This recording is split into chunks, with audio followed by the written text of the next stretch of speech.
National पर।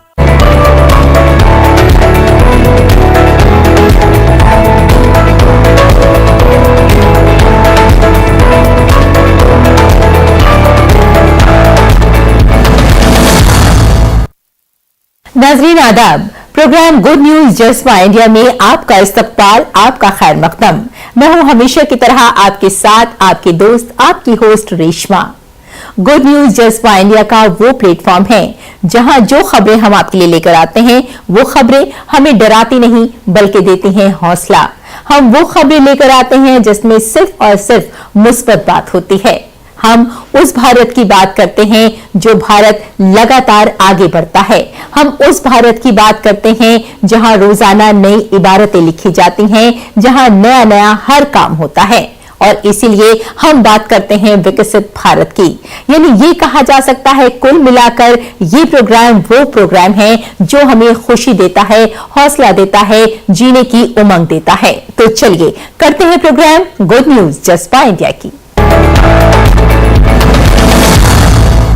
दोस्तों, आज जब हम बाजार जाते हैं, होटल्स में जाते हैं, रेस्टोरेंट में जाते हैं तो हमें ये पता चलता है कि नई नई चीजें मौजूद हैं हमारे लिए, यानी कि नए नए स्वाद, नए नए जायके, और हम सभी कुछ टेस्ट करते हैं और तारीफ करते हैं। लेकिन हम आपको अगर ये बताएं कि मैकडी बना रहा है मिलेट से बन यानी कि बर्गर, तो आपको यकीन शायद नहीं आएगा। लेकिन जनाब, ये बिल्कुल सही बात है।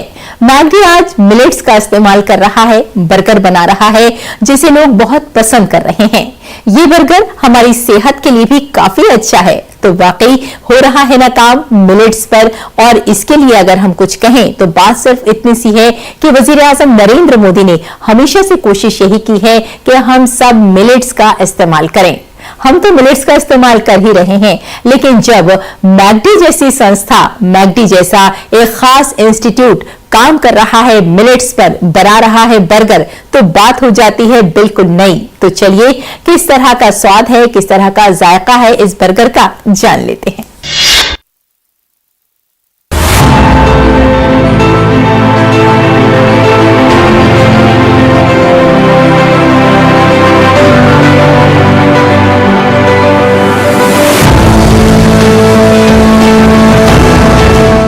गैर मुल्की ब्रांड जिसमें देसी जायके की भरमार है, मैकडोनाल्ड्स इंडिया ने मल्टी मिलेट बर्गर बन मुतारिफ कराया है।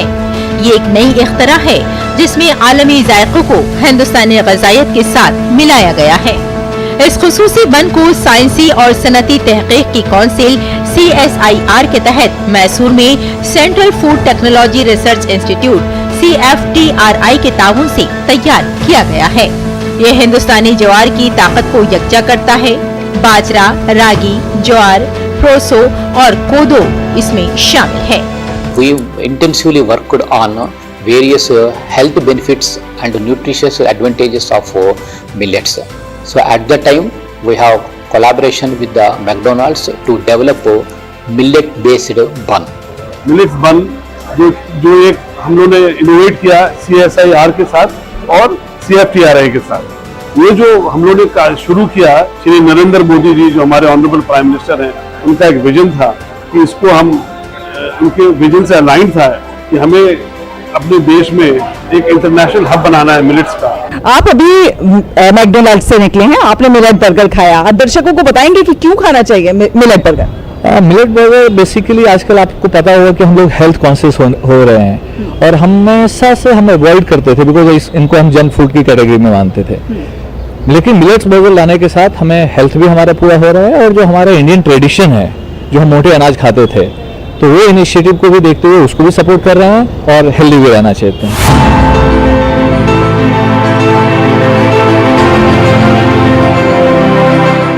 चखा आपने स्वाद बाजरे की मोटी क्रिस्पी पैटी का, साथ ही साथ उसमें चटनी का स्वाद और दालचीनी का धुआं भी। तो है ना बिल्कुल देसी स्वाद, और वो भी मैकडोनाल्ड्स में। यही है श्री अन्न की ताकत। कभी रिवायती खानों का हिस्सा थे ये अनाज अब आलमी फास्ट फूड कल्चर में अपना रास्ता बना रहे हैं। ग्लूटेन से पाक, ग़िज़ाइयत से भरपूर और माहौल दोस्त बाजरे को अब मुस्तकबिल के स्मार्ट अनाज के तौर पर कहा जा रहा है। ये सारा मिलेट जो आता है हमारे सारे सराउंडिंग स्टेट से आता है, जो कि मध्य प्रदेश है, महाराष्ट्र है, अपना आंध्र प्रदेश है, तमिलनाडु है, छत्तीसगढ़ है। तो we really feel very proud कि हम आज इसको लोकल बनाया है और ये पूरे इंटरनेशनली बहुत बड़ा स्टेप हुआ है।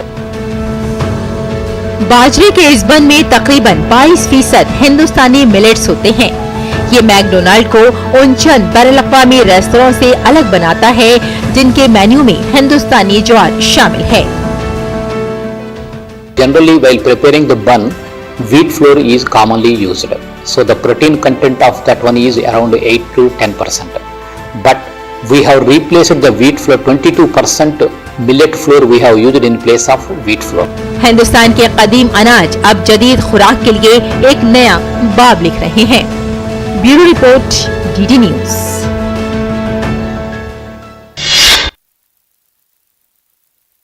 कहा जाता है कि जिंदगी के दिन इसी उम्मीद पे कटते हैं, हालात अब बदलते हैं, अब बदलते हैं। बहुत सारे लोगों के हालात कब बदल जाएं, वाकई कुछ कहा नहीं जा सकता।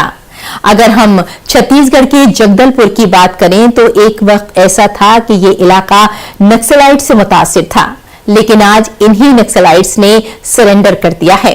और न सिर्फ सरेंडर किया है, इन सब ने अपनी जिंदगी बदल ली है। जी हाँ, जिन हाथों में कभी बंदूकें हुआ करती थी, आज वो चाय बनाते हैं और नए नए तरीके के जायके देते हैं लोगों को। यानी कि इनकी जिंदगी बदल चुकी है। चला रहे हैं ये नक्सलाइट्स एक कैफे, जहां पर आपको बहुत ही बेहतरीन चाय मिलती है, कॉफी मिलती है और खाने पीने की दीगर चीजें।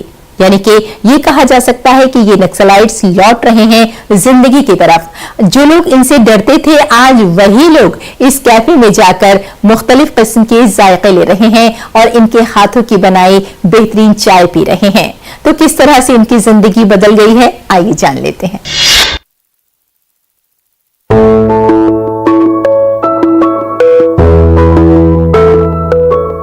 छत्तीसगढ़ के बस्तर में जगदलपुर की तंगली, जहां कभी सिर्फ बंदूकों की आवाज ही सुनाई देती थी, अब शाम को कड़ाही की चिंगारियों से महक आती है।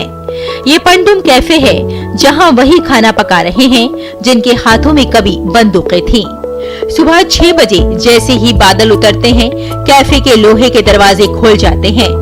अंदर दाखिल होने पर आप जो पहली चीज देखते हैं, वो यहाँ काम करने वाले साबिक नक्सलाइट कैडर हैं। एक कमर पर एप्रिन बांधे हुए नजर आएगा। इनकी आंखों में एक चमक थी जिसमें कभी हथियार थे। अब वो मसाला चाय की केतली हिला रहा है, लेकिन इसके पीछे दीवार पर वही पुराना पोस्टर चस्पा है, हमारा हथियार अब जायका है।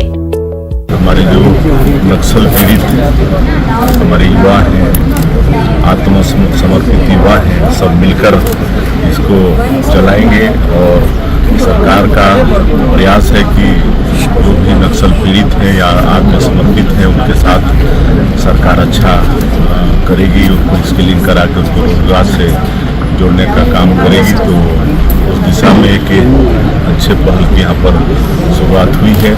कहानी 3 साल पहले शुरू होती है, जब नक्सल मुतासिरा इलाकों में हथियार डालने का ऐलान हुआ तो बहुत सी लड़के और लड़कियां जंगल छोड़कर वापस लौट आए। लेकिन उनके पास क्या था? सिर्फ नाम, कोई मुश्किल महारत नहीं। अपनी नौयत की इस पहली पहल में कुल 13 मुस्तफीद होने वालों को, जिनमें 5 सरशार माओनवाज कैडर्स और नक्सलियों के तशद्दुद के 8 मुतासरीन शामिल हैं, उनको पंडुम कैफे में रोजी रोटी फराहम की गई।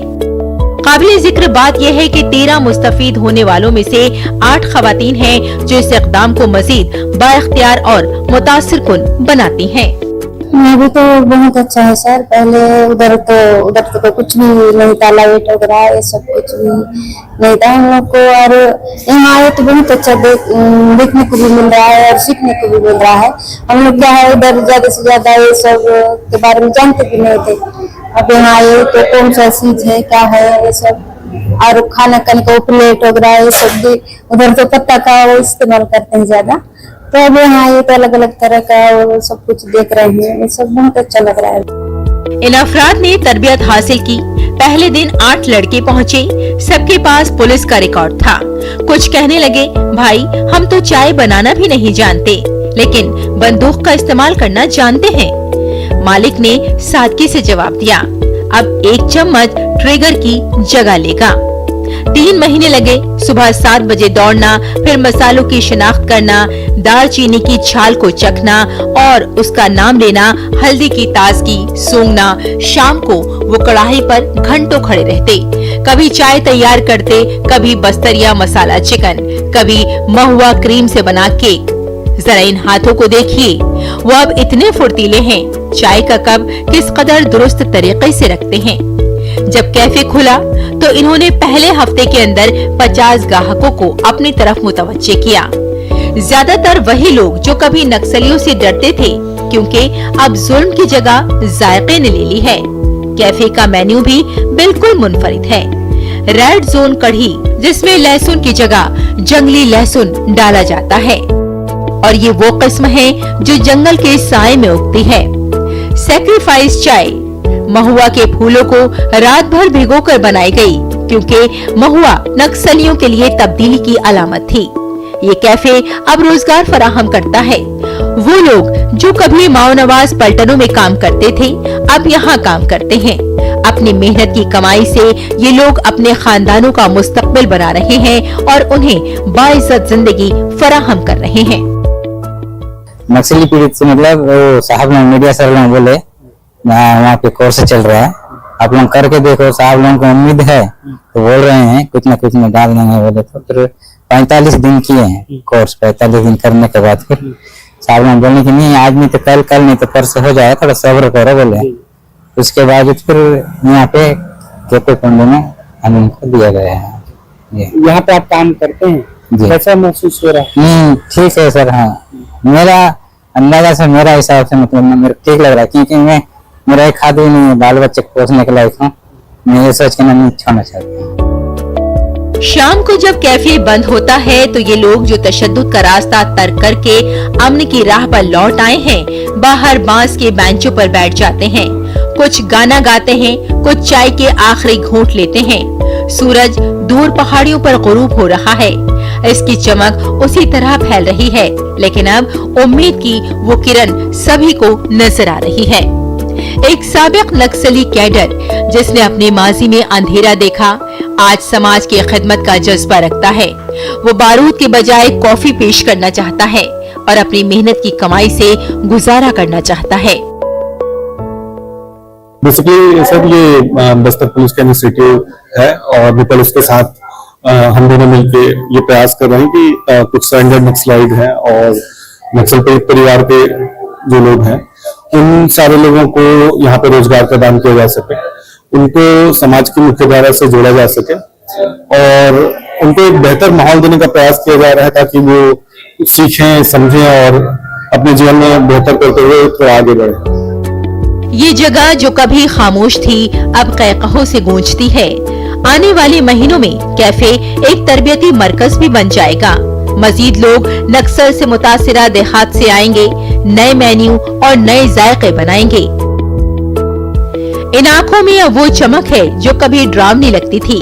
अब वो चमक कहती है लड़ाई खत्म हो गई, हम जीत रहे हैं। चाय के घूंट पर, लिहाजा अगर आप जगदलपुर आते हैं और सड़क पर कोई आपसे पूछता है, जहां बंदूक के बजाय चम्मचों का इस्तेमाल किया जाता है और नक्सलाइट्स अब जायके से ऊपर उठ रहे हैं, एक कप चाय पी लो, आपको न सिर्फ जायका बल्कि कहानी भी मिल जाएगी।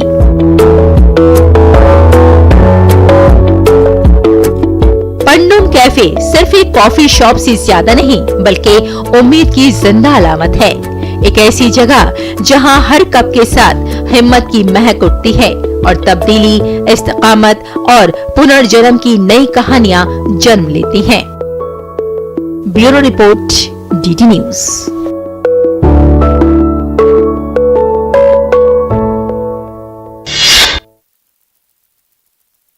कहा जाता है कि इंसान के अंदर अगर हिम्मत है, हौसला है, तो वो अपनी जिंदगी के रास्ते खुद चुन लेता है और लगातार आगे बढ़ जाता है। और उस पर ये कि कोई भी परेशानी उसे परेशान नहीं करती, चाहे जिस्मानी तौर पर वो माजूर ही क्यों ना हो। जी हाँ, एक ऐसे ही शख्स से आपकी मुलाकात करवा रहे हैं जो डिसेबल हैं, यानी कि माजूर हैं। बावजूद इसके आज उन्होंने अपना एक अलग मकाम बनाया है। शानदार क्रिकेट खेलते हैं और डिसेबल टीम के वो कप्तान बन चुके हैं। है ना कमाल की बात। तो किस तरह से इन्होंने अपनी जिंदगी का रुख बदल दिया, किस तरह से इन्होंने इंस्पिरेशन हासिल की, किस तरह से ये औरों के लिए तरकीब बन गए हैं, आइए जान लेते हैं। कहते हैं कमजोरी ताकत में बदल जाए तो हर रुकावट आसान हो जाती है। ऐसी ही एक कहानी है कोटा के बोरखेड़ा के रहने वाले नरेंद्र शर्मा की। अपनी माजूरी के बावजूद नरेंद्र ने अपनी बेपनाह हिम्मत के जरिए न सिर्फ डिसेबल्ड क्रिकेट में सुरखरू किया बल्कि हिंदुस्तान के लिए खेलने का अपना ख्वाब भी पूरा किया। नरेंद्र शर्मा ने अपनी माजूरी पर इस हद तक काबू पा लिया कि अब लोग उन्हें मिसाल के तौर पर पेश करते हैं। नरेंद्र शर्मा हिंदुस्तानी डिसेबल्ड क्रिकेट टीम के कप्तान हैं और हिंदुस्तान की तरफ से बांग्लादेश, नेपाल और श्रीलंका के खिलाफ खेल चुके हैं। दिव्यांग सिर्फ मन से होता है। यदि किसी को आप दिव्यांग मानेंगे तो वो सिर्फ आपकी मानसिकता का परिचय देगा, लेकिन आपके यदि हौसले जज्बा है तो आप अपने क्षेत्र में कुछ भी अच्छा कर सकते हैं। भारतीय डिसेबल्ड क्रिकेट टीम के कप्तान नरेंद्र शर्मा ने अपनी माजूरी को अपने ख्वाबों की राह में रुकावट नहीं बनने दिया। नरेंद्र को बचपन से ही क्रिकेट का शौक था। माजूर होने के बावजूद नरेंद्र किसी दूसरे शख्स की तरह क्रिकेट खेल सकते हैं। नरेंद्र शर्मा जी ये हमारी टीम के कप्तान है। हम एक ही साथ खेलते हैं। ये इतने दिव्यांग होने के बावजूद भी हम सामान्य के साथ खेलते हैं और बड़ी जोश के साथ खेलते हैं। जो लोग सामान्य होकर भी नहीं खेल पाते वो उतनी जोश के साथ ये दिव्यांग होने के बावजूद 43% होने के बावजूद भी खेल पाते हैं। डिसेबल क्रिकेट में काफी योगदान रहा है इनका और काफी बच्चों को मतलब इनको देख के प्रेरणा मिलती है जो दिव्यांग प्लेयर है और काफी टाइम से क्रिकेट खेल रहे हैं और अभी ये जूनियर से लेके नेशनल लेवल तक क्रिकेट खेल रहे हैं और इंटरनेशनल लेवल पर भी क्रिकेट खेल के आए हैं दिव्यांग में। अपनी शानदार बल्लेबाजी की बदौलत उन्होंने कई मुकाबलों में अच्छी कारकर्दगी का मुजाहिरा किया और टूर्नामेंट भी जीते। इसी दौरान किसी ने उन्हें डिसेबल्ड क्रिकेट टीम में शामिल होने की इत्तला दी, जिसके बाद शर्मा ने पीछे मुड़कर नहीं देखा। अपनी अनथक मेहनत से अब वो हिंदुस्तानी डिसेबल्ड क्रिकेट टीम के कप्तान बन चुके हैं। Bureau report, DD news. और अब आपकी मुलाकात करवा रहे हैं हम दो बहनों से। ये वो बहनें हैं जो एनिमल लवर हैं और न सिर्फ ये एनिमल लवर हैं बल्कि ये चाहते हैं कि दूसरे लोग भी इन बेजुबान जानवरों को समझें, इनका ख्याल रखें। इसीलिए इन्होंने एक इंस्टीट्यूट बनाया है, डॉग लवर्स। और वाकई जब हम यहाँ देखते हैं कि उन कुत्तों का बहुत खूबसूरती के साथ ख्याल रखा जाता है, उनकी सेहत के बारे में जानकारी दी जाती है, तो आप समझ सकते हैं कि इनका जो जज्बा है कितना नेक जज्बा है। यानी हम अक्सर ये महसूस करते हैं कि जो बेजुबान जानवर है उनको समझने वाला कोई नहीं है, लेकिन इन दो बहनों ने कमाल कर दिया है। और सिर्फ इतना ही नहीं, इन्होंने एक इंस्टीट्यूट ऐसा भी बनाया है जहां बच्चे जाते हैं, वहां बेदारी हासिल करते हैं और जानते हैं जानवरों के बारे में। और डॉग लवर से पहले इन्होंने सांपों के लिए भी काम किया है। उनको किस तरह से देखभाल की जा सकती है, किस तरह से उनकी जिंदगी बचाई जा सकती है। यानी कुल मिलाकर ये कहा जा सकता है कि इन दोनों बहनों ने एनिमल लवर बनकर अपनी पूरी जिंदगी लगा दी है। तो क्या है ये कहानी, आइए जानते हैं।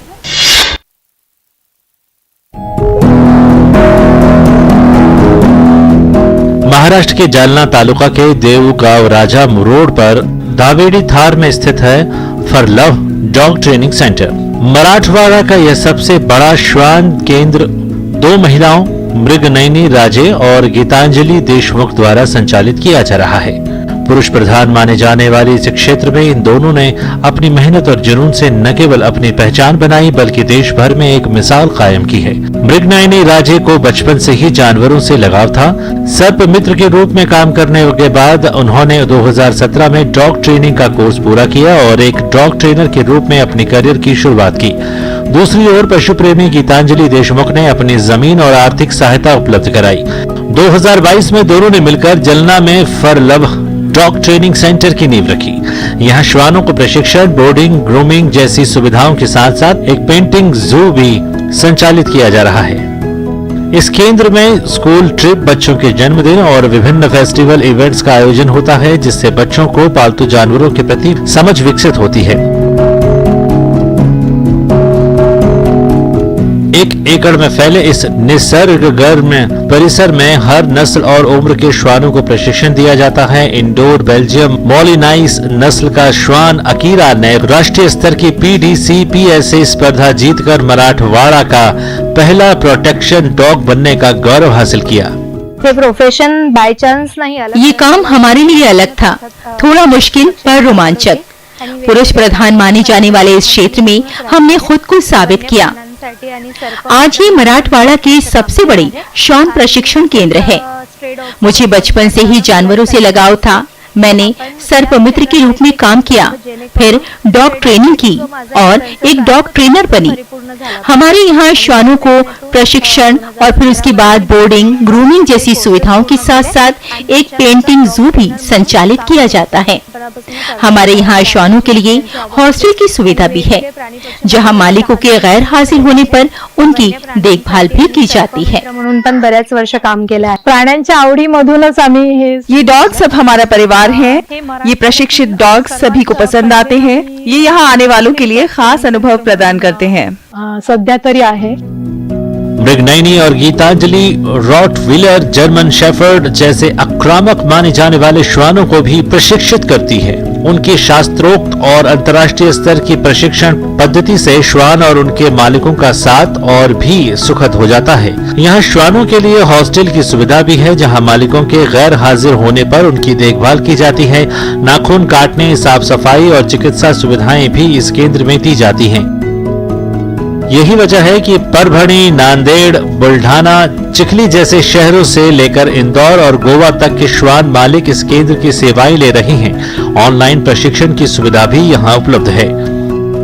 फर लव का खास आकर्षण है इसके प्रशिक्षित थेरेपी डॉग, जो हर आगंतुक के लिए खास अनुभव प्रदान करते हैं।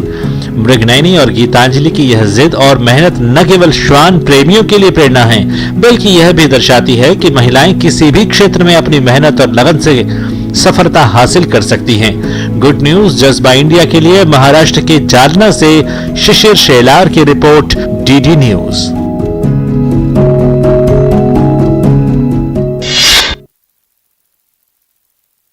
और आइए अब जानते हैं QR कोडेड रेशमी शॉल के बारे में। चौंक गए ना? अब आप यही सोचेंगे कि भाई ये कैसी QR कोडेड शॉल है। जी हाँ, एक ऐसे ही बुनकर से आपको मिलवा रहे हैं हम, जिन्होंने ये खूबसूरत कहानी बुनी है। और जैसे ही आप इसको क्लिक करेंगे तो वजीर आजम नरेंद्र मोदी के पिछले 10 सालों की जितनी भी कारकर्दगियां हैं, यानी विकसित भारत की जो कहानी है, उसका लेखा जोखा आप तक आसानी से पहुंच जाएगा। है ना कमाल की शॉल? तो किस तरह से इस बुनकर ने ये काम किया है, किस तरह से ये कहानी बुनी है, आइए आपको दिखाते हैं।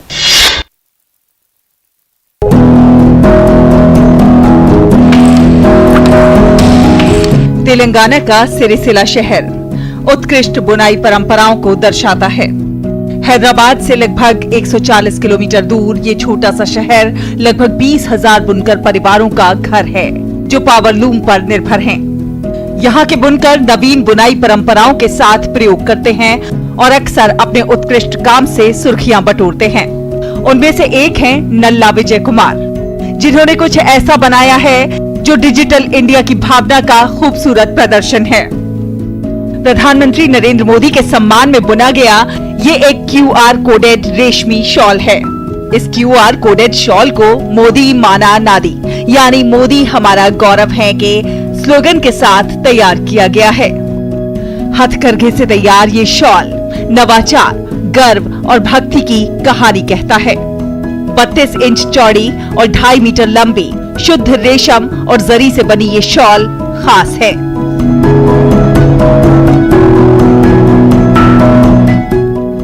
इसे स्मार्टफोन से स्कैन कीजिए और ये प्रधानमंत्री नरेंद्र मोदी के कार्यकाल की प्रमुख उपलब्धियों को उजागर करने वाली एक डिजिटल गैलरी को खोल देता है।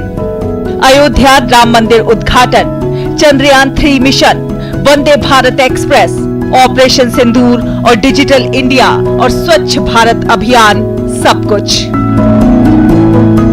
गौरतलब है कि इससे पहले भी विजय ऑपरेशन सिंदूर की सफलता के बाद तीनों सेनाओं और पहलगाम हमले को दर्शाते हुए एक विशेष शॉल बना चुके हैं। గతంలో మా అన్నగారు నల్లా పరందాము గారు మొట్టమొదటి मेरे पिता नल्ला परंदामुलु एक प्रसिद्ध बुनकर थे जो अपनी माचिस के आकार की रेशमी साड़ियों के लिए प्रसिद्ध थे। मैं अनूठी साड़ियों के डिजाइन और राष्ट्रीय ध्वज बनाकर उनकी विरासत को आगे बढ़ा रहा हूं और मुझे इसके लिए कई पुरस्कार मिले हैं। मैंने ऑपरेशन सिंदूर शॉल डिजाइन किया था जिसे प्रधानमंत्री नरेंद्र मोदी को भेंट किया गया था। कहते हैं कि ऐसी कुशलता रातों रात नहीं आती। विजय कुमार एक ऐसे परिवार से ताल्लुक रखते हैं जहां बुनाई सिर्फ पेशा नहीं बल्कि एक विरासत है। उनके पिता नल्ला परंदामुलु एक प्रसिद्ध बुनकर थे जो अपनी माचिस की डिब्बी जितनी आकार की रेशमी साड़ियों के लिए मशहूर थे, इतनी महीन कि उन्हें हथेली में लेकर मोड़ा जा सकता था। మళ్ళీ ఒక కొత్త ఆలోచనతో मैंने एक शॉल पर क्यूआर कोड वाला एक नया डिजाइन बनाया है। इस क्यूआर कोड को स्कैन करके लोग पिछले 10 वर्षों में प्रधानमंत्री नरेंद्र मोदी द्वारा शुरू की गई कल्याणकारी योजनाओं और परियोजनाओं की जानकारी प्राप्त कर सकते हैं। शॉल की लंबाई 2 मीटर और चौड़ाई 32 इंच है। इस शॉल को बनाने में 15 दिन लगे। मैं आने वाले दिनों में सिरसिला शहर की महान बुनाई परंपराओं को दुनिया भर में लोकप्रिय बनाने के लिए ऐसे और भी नवाचार लाना चाहता हूं। उनसे प्रेरित होकर विजय ने इस कला को अपने नए प्रयोगों के साथ आगे बढ़ाया। गिरगिट की तरह रंग बदलने वाली साड़ियाँ, चमेली की खुशबू वाली साड़ियाँ और इतनी नाजुक साड़ियाँ कि चुटकी में भी आसानी से फिट हो जाए। उनकी रचनात्मकता के लिए उन्हें तेलंगाना के हथकरघा शिल्प में उनके योगदान को मान्यता देते हुए कला रत्न पुरस्कार से सम्मानित भी किया जा चुका है। गुड न्यूज जज्बा इंडिया के लिए हैदराबाद से सुप्रशांति की रिपोर्ट, डीडी न्यूज।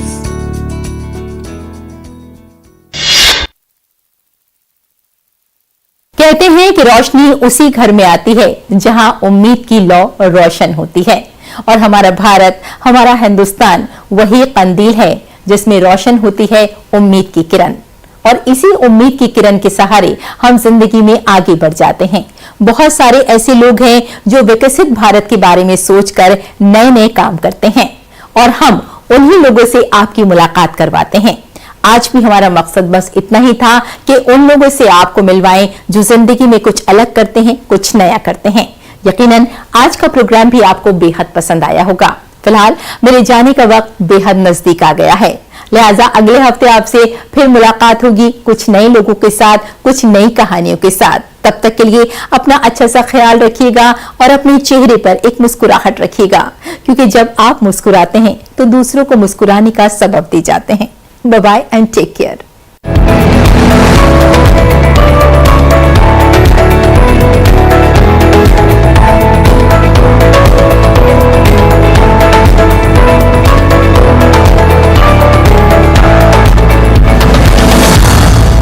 ये तो सच है कि भगवान